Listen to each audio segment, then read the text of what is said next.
আমরা এখন সিমলা ম্যালের মিডলে চলে এসেছি, চার্চের সামনে। এখানে সবাই জড়ো হবে, তারপরে যথারীতি ব্রিফ করব। এই এদিকটা এসো।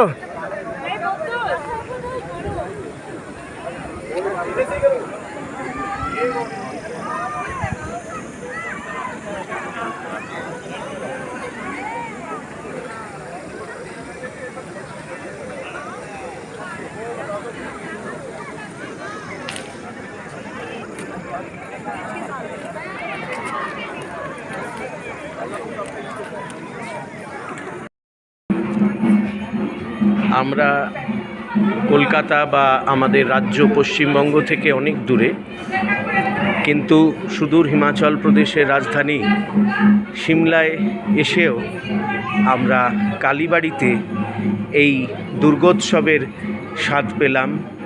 ঢাক বাজছে, কাঁসর ঘণ্টা বাজছে, পুজো হচ্ছে, ডাকের সাজের মায়ের প্রতিমা